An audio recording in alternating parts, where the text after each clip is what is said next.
Will you catch Rio Olympics fever online? And is the Note 7 worthy of all the hype Samsung's giving it?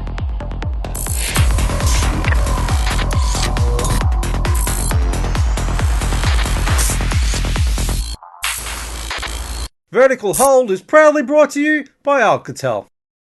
Welcome to Vertical Hold, the tech show where we channel surf through the headlines in search of the big picture. I'm what's left of the speaking voice of Alex Kidman, and I'm here with a man who's been kindly feeding me pizzas slid carefully under the door all week, Adam Turner. We're also joined once again by Ausdroid's Daniel Tyson. Dan, welcome back to the show. It's great to be here. It's been a little while since I've been on, but yeah, great to be back. Adam, what's new in tech? Just as Australia is coming to terms with 4K streaming, Japanese broadcaster NHK has launched the world's first 8K free-to-air test broadcasts. It will screen 8K action from the Rio Olympics, but even in Japan no one has an 8K television at home yet, so they're setting up demo screens around the country. Telstra, it seems, can't give its Telstra Air Wi-Fi network away.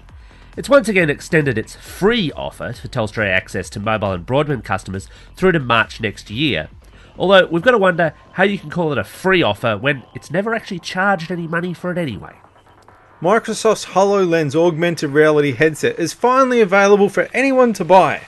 If by anyone you mean someone in the US or Canada with $3,000 to spend. Having fulfilled the first wave of orders from developers, Microsoft's HoloLens Development Edition is available to all developers and business customers, but there's a limit of 5 per customer, so you better rush. Niantic has responded to criticism of Pokemon Go with its latest update, changing the interface and removing several numerous contentious Pokestops, including all of the stops causing chaos in the Sydney suburb of Rhodes. At the same time, it also removed the battery saver feature from the app, but only on the iOS version. Conspiracy nuts, start your Nintendo hates Apple theories now. Alright, so we're finally getting a bit closer to actually getting our hands on a Microsoft HoloLens. What do we think about that, Daniel? Have you had a look at augmented reality as opposed to virtual reality? I've had a fair look at it. I've been watching HoloLens pretty well since it was first sort of shown off. I'm quite interested in it because I was really enamored with, actually this goes off track a bit, but with the original Google Glass promo video. You were the one. Okay. There was one person out there liked it. Well, it's not, but that's the thing. Someone from Ausdroid outed as Google fanboy. I'm shocked.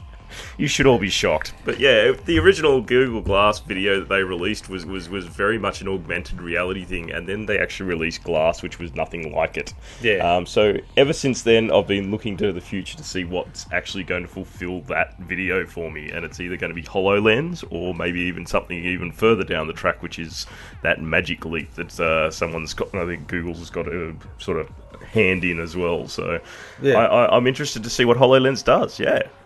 Are you $3,000 interested, though? No way in hell. No. I think the big difference between HoloLens and Google Glass is that Google sort of proposed this as something you would wear walking down the street, at which at point people around you start to think, hey, that's a bit intrusive. But they don't really seem to be pitching HoloLens as something you'd wear out in public. I think particularly relies on a PC for a start, but it's the kind of thing that you would wear for a specific use and then take it off, rather than wear it all day, every day. Yeah, well, there is this open question as well as to whether or not, a la Google Glass, because, I mean, the comparison, I think, is quite apt.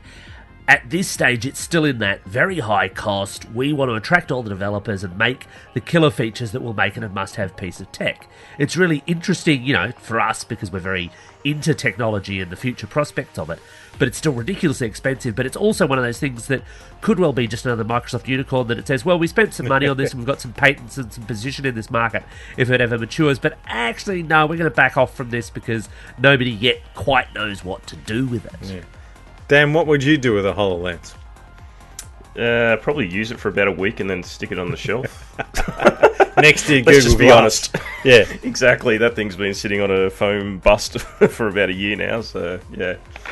So the Olympics are nearly here, and as regular listeners to this podcast will know, I'm just not that into sports because that's Adam's job. Adam, are you catching Olympic fever? I'm starting to. I know that you're a huge sports fan, and you know my team went out there and sportsed really hard today. I kind of find it hard to get excited about the Olympics or anything where you know this vaguely involves in getting patriotic. But the thing I'm excited about is that watching the Olympics looks like it will be less painful than it has in the past. 8 They'll years no longer ago, be poking you with sticks while you watch. I'm confused. How is it less painful? The way Olympics coverage has always worked in Australia is it's on one channel, and we show you the Australian stuff over and over again and treat you like an idiot and show you things that aren't live and tell you that they're live. And if you wanted to see anything that's not swimming, or heaven forbid you're from another bloody country, well, stiff. And it's really frustrating, and it really drags on, and the commentators are terrible, and there's too much advertising, and it's too hard to find the few things you want to see amongst all the rubbish. Now, that changed in 2008. Seven had the rights, but they handballed some of the events over to SBS, which was good if they were the events you wanted to watch. 2012 in London, it was split between 9 and Foxtel. So 9 only had one channel, but Foxtel had 8 channels, which, if you were prepared to bloody pay, full price for Foxtel and the sports package, it was, something like we'd never had before. Now, this year it gets even better, because it's gone back to 7, and it's all free to air, but 7's now actually using their 3 digital channels, which 9 couldn't do because we hadn't switched over yet. So 7 is actually spreading the Olympics coverage across 7, 7.2 and 7 Mate, which means straight away you've got 3 times the chance of seeing the thing you want to see, unless 7 are real idiots and replay the swimming on all of them simultaneously. That remains to be seen. But so straight away it looks like we got the advantage. Now, the other thing is that they're streaming all of this stuff online for free. You can watch all 3 channels streamed through smartphone apps, through the Telstra TV, through the Apple TV, through a browser. And if that's not enough to keep you entertained, you can pay the $20 premium for their app and get 36 live channels, which I think is pretty much one channel for every sport. Some people are pissed off because why should I have to pay $20? But you're getting a live feed of every sport. There's never been a way to watch the Olympics like that in Australia before. I'm the last person to defend free-to-air commercial broadcasters, but it's looking pretty good. Dan, are you a sports ball man? I do like to partake in a little sports ball on occasion. I do get very excited by the Olympics, though. I tend to find the obscure sports that tend to come to the fore when every 4 years when the Olympics rolls around is just right down my alley. So I'm looking forward to introducing my son to the handball and the archery and things like that you don't really see every day. So I can't wait to actually maybe partake in one of these 36 channels. I mean, I'm willing to pay $20 to get that sort of access to really have it there. I mean, the one thing I'd like to get is Chromecast access so I can watch it on a big screen, but you take what you can get. So yeah, that is the one of the shortcomings. But yeah, there was never a way. The only way you could have seen that before was to stay up till 3 o'clock in the morning and hope you get 5-minute replay. It's great for people who want to actually see, because 9 really got hammered for their coverage last time, not just because it was only on one free-to-air channel, but they just played the same Aussie-centric few things over and over again, and their commentators were bloody terrible. They had AFL footy commentators talking about sports that they had no idea about, and just saying things like, you're only as good as your last dive. Like, just general sporting things that any Alex could say, It was really, really bad. No offense, Alex, but you know what I mean. So at the end of the day, I feel the Olympics might be the winner with this particular app approach, because as the teams give 110%, that kind of thing. I'm with you. Although, yes. I'm curious, Dan, you're saying you wish you could Chromecast it. I totally get that aspiration. If it's running off a browser, what's stopping you? I don't understand. Yeah, browsing and Chromecast hasn't always been the greatest experience. True. Yeah, it does tend to be some issues. But it's at least, theoretically, I think it might possibly work. There's a possibility. Yeah, if you give it enough of a try, you restart your PC and your browser enough times, you may actually eventually get something that you can watch. So we'll see what happens. One of the other things that they're doing is 7 has different high-def channels in different cities, and it's to do with the AFL, because they try to show the AFL in high-def everywhere. In Melbourne, 7 is their high-def channel. In Sydney, 7 Mate, I think, is their high-def channel, because that's where you see the AFL. So during the Olympics, they're going to switch that over to make 7 the high-def channel in every city for 2 weeks, and then they're going to switch it back again. So it's kind of highlights how much of a mess that is, the fact that they can each have one high-def channel, and they've got to figure out what to do with it. And hopefully, when we get some more MPEG-4 broadcasting, we can kind of get around that. I think the HD thing's important, though. And I mean, I'll be very interested to see with the app what quality they're streaming in. Oh, yeah, wouldn't hold your breath. But, I mean, surely, again, I put my hand up, I'm not a sports guy. But surely for a lot of these sports, actual definition matters. I mean, certainly, no one outside Superman can actually see what's going on in the shooting. But for something like archery, for fast action sports, for any team sport, not that there's that many in the Olympics to the best of my knowledge, you want to have, as decent definition as possible so that you're not just watching something that looks like an Atari 2600 game. But as a man who probably doesn't drink in the pub and watch sport on television, you haven't seen the rubbish that people put up with. You go into a pub, it's standard def, not even decent standard def, on a huge television in the wrong aspect ratio, looks appalling, and people still watch it. So my faith Complaints like this is why they keep throwing you out of the pub, Adam. Yes, my faith in the Australian, sports viewer to pick good quality is not that high, unfortunately. Yeah, we've had quite a few years of Foxtel 480p streaming to get us all used to a really poor quality stream. The Foxtel that they have in the pubs just looks terrible sometimes, and they blow it up on these huge screens. Speaking of looking better, the other kind of interesting tech angle on this is Samsung's dived in for a dedicated Gear VR app for its a mid-range VR headset, the Gear VR, with Channel 7 to show about 100 hours of footage. Is VR something that's really going to expand sports a lot? Again, I'm hopefully not a sports they guy. do better than the 3D highlights from London, which weren't very great. None of it was live, and it was all pretty average. Hopefully they can do a better job with this. What are they going to do? You stand in front of the archer? I'd pay money to see that. Be the guy who runs out to get the javelin? I think the only thing that's going to make any sort of 360-degree video is good camera angles, as you said. And if they can get things like, that camera they have flying around some of the sports stadiums that the sort spider, of goes right into the air. Like, if they can get that in there, that'd be an interesting sort of way to watch some of the 360, like some of the sports in 360. But I think we're all reaching peak 360 video at the moment. We've sort of become a bit immune to it. It's sort of come and gone, and we're all sort of starting to look for the next thing. I mean, it's that's peaked before it's even taken off, Well, I mean, officially speaking, apart from the opening and closing ceremonies, apparently it will cover boxing, fencing, gymnastics, diving, and beach volleyball. And I think for the last one, some of the jokes about 360 viewing probably write themselves. Yes. But, I mean, even just staging the cameras for some of those is going to be tough. I would have thought something like boxing, which is quite dynamic, you're not necessarily going to want to look at anyone but the boxers, sure. That's what I was going to say. You're not going to care about the guy in the stands. Yeah, you don't want to turn and look at the guy behind you and say, shut the hell up, I'm trying to watch the boxing. Like, what is there to see that you wouldn't see on normal TV? Yeah, that's kind of weird. And maybe it's an easy one. Well, a lot of the sports have spent years getting the camera angles right, and they know what people want to watch and stuff like that, so... Yeah. Also, I guess would be interesting, again with my non-sports watcher hat on, what happens when they go to a replay and you're looking in the wrong direction.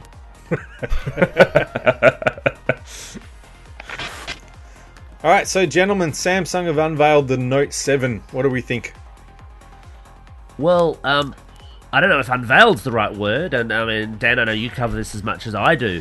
Has there been a phone in recent memory that we knew more about than this particular one? There really wasn't that much to unveil, was there? It's getting to the point where all these phones, you sort of, you know what they look like, you know the specs. The only thing they can really sneak in is an occasional accessory they haven't announced, or maybe some sort of software feature, and that's about it. Like it's sort of takes the fun out of the announcements, but certainly makes your job easier when you're trying to cover a launch. Yeah. This is true. Although, I mean, and to be fair, I think the Note 7, on paper or on Pixel, looks decent. I mean, it's a decent evolution of the overall Note concept. It's obviously, a bit more powerful, better battery. The waterproofing's quite welcome. Anything particular that caught your eye, Dan? Basically, the change over to USB-C is an interesting one for me. It's the first Samsung phone that's gone that way, so once we've got some manufacturer with the power of Samsung behind USB-C, we're going to start seeing a lot more cables in the market, a lot more chargers and things like that. So I think that's going to be a really big push in that direction. the major thing for me. But the rest of I totally agree with you. It's it's that interesting thing where there's been USB-C phones for almost a year now, because I guess the Nexus 6P and 5X, for example. But they were always that kind of niche thing where if you had that particular phone, you were in the tough position of, God, I better remember to take an adapter cable or my own charger with me, because nobody's got one of these things. As soon as Samsung, who have that lion's share of the market, are there, it's much more right. Well, we can reasonably assume that let's call it the Galaxy S8, because they presumably will, that'll have USB-C, and then they'll filter it through to their cheaper lines as they go, which means almost everyone else who hasn't already gone that way will also go that way, excluding that Cupertino company who do their own thing, of course.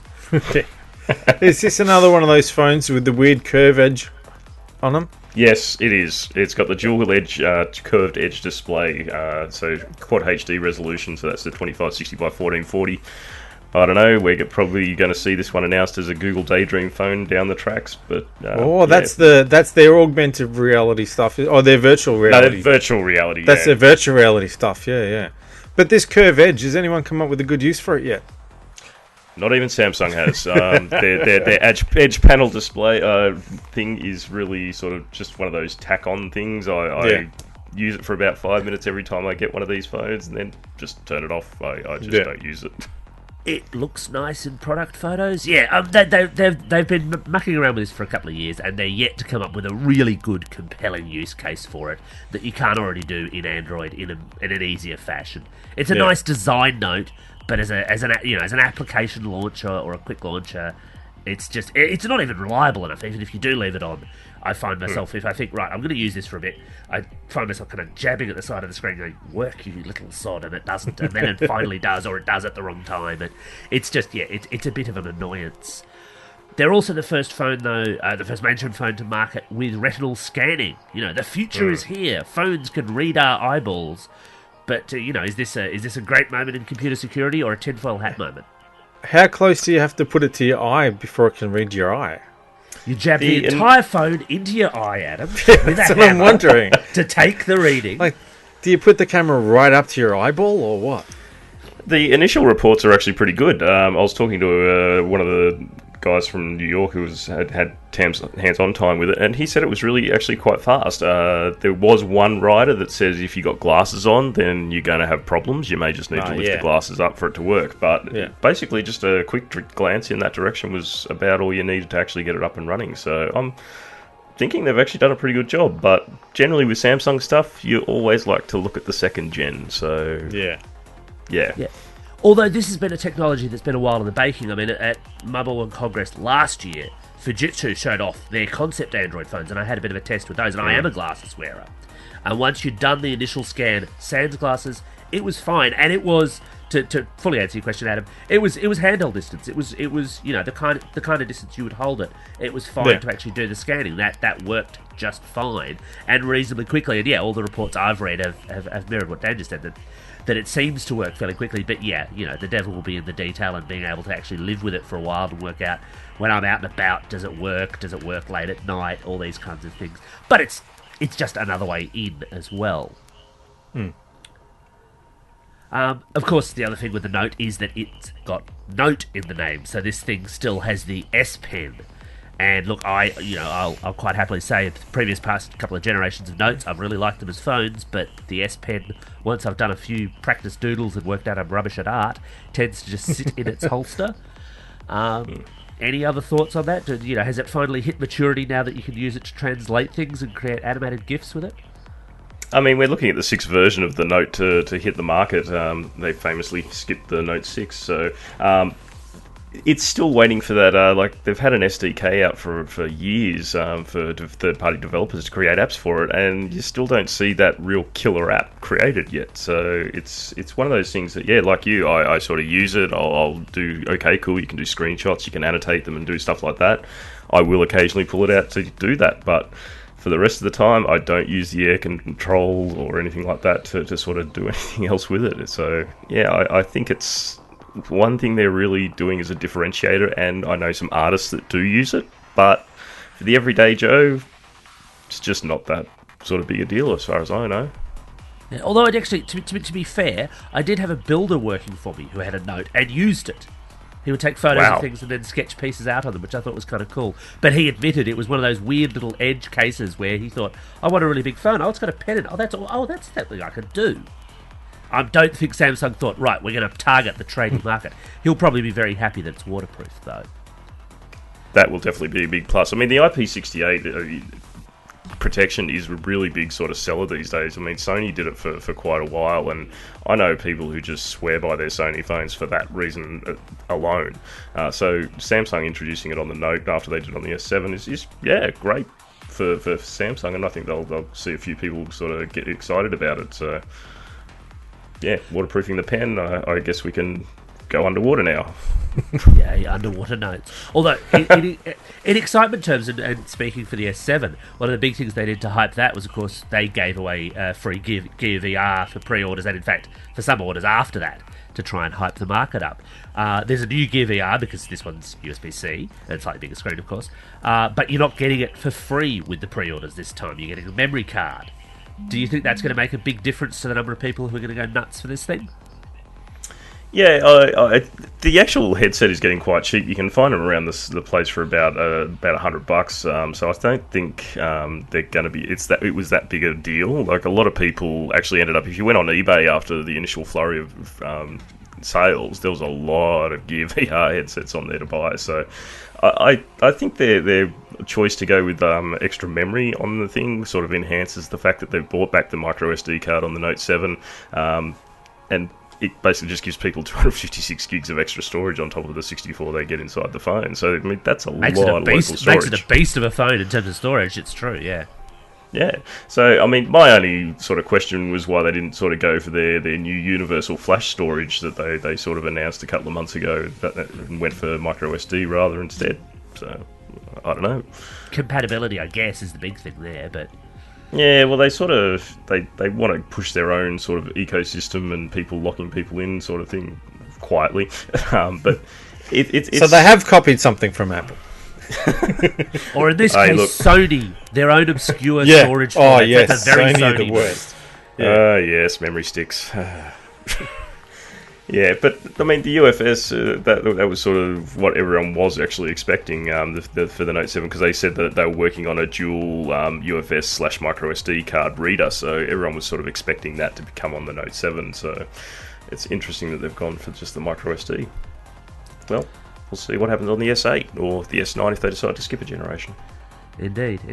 And of course, the other big thing for the Note 7 is the price, and I saw a lot of people absolutely flipping their lids over the price of this thing, because in Australia it's going to sell for $1,349 outright. Is that too much to pay for a smartphone? For me, yes.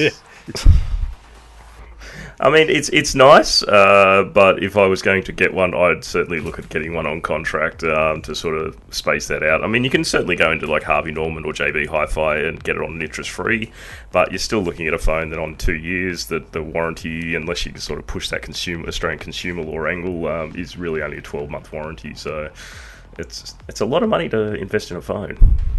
Yeah, I suppose they're very obviously battling Apple, and Apple is even more expensive at that high end. The high end 6S Plus costs more than that. So, and lots of people bought the high end 6S Plus. So I guess there is a market out there for it. But I wonder as well if it's not just slightly that kind of north of $1,000 sticker shock thing. And in fact, as you say, the vast majority of the people are going to end up with this thing will do so on contract where they view it as being effectively free, although, there's no such thing as a free phone. Exactly, and I know a lot of people who are actually going to get it no matter what. It's gotten to the point where Samsung customers are exactly like Apple customers. They'll upgrade because there's a new model. So a lot of people coming off the Note 4 will definitely jump into the Note 7. And I even know people on the Note 5 who are looking at getting the Note 7 for some reason. So good time to pick up a second-hand Note 5 then. That's it. Start checking your eBay listings. Well, that just about wraps it up for this episode of Vertical Hold, and my voice somehow held out, which we can all celebrate, but which I won't cheer, because then it won't. Thanks for Dan for joining us for the show. Anytime. You just say the word and I'll be here. Thanks for listening in, and remember, if you like what you hear, hit that subscribe button.